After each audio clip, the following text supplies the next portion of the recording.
Kiss Kannada. ಸತ್ಯದ ಕತೆ. ಒಮ್ಮೆ ಒಂದು ಪುಟ್ಟ ಹಳ್ಳಿಯಲ್ಲಿ ರಾಮು ಎನ್ನುವ ಒಬ್ಬ ಹುಡುಗನಿದ್ದ. ಅವನು ತುಂಬಾ ಪ್ರಾಮಾಣಿಕ. ಒಂದು ದಿನ ಹೊಲದ ದಾರಿಯಲ್ಲಿ ನಡೆದುಕೊಂಡು ಹೋಗುತ್ತಿರುತ್ತಾನೆ. ಅಲ್ಲಿ ಒಂದು ಚಿನ್ನದ ಉಂಗುರವನ್ನು ನೋಡಿದ. ಅವನು ಯೋಚಿಸಿದ, ಇದು ನನ್ನದಲ್ಲ, ಯಾರೋ ಕಳೆದುಕೊಂಡಿರಬೇಕು, ಇದನ್ನು ಊರ ಮುಖಂಡರಿಗೆ ಕೊಡೋಣ ಎಂದು ನಡೆದುಕೊಂಡು ಬರುತ್ತಾನೆ.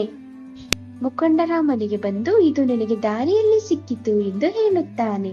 ಆಗ ಅಲ್ಲಿ ಒಂದು ಅಜ್ಜಿ ಅಳುತ್ತಾ, ಇದು ನನ್ನ ಪತಿಯ ನೆನಪಿನ ಉಂಗುರ ಎಂದು ನೋಡುತ್ತಾ ಅಳುತ್ತಿರುತ್ತಾಳೆ. ನಂತರ ರಾಮು ಆ ಉಂಗುರವನ್ನು ಅಜ್ಜಿಗೆ ನೀಡುತ್ತಾನೆ.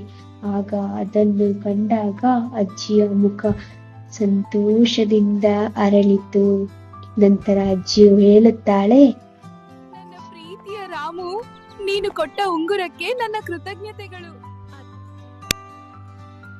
ಊರಿನ ಮುಖಂಡರು ರಾಮುವಿಗೆ ಬಹುಮಾನವನ್ನು ಕೊಡಲು ಬರುತ್ತಾರೆ.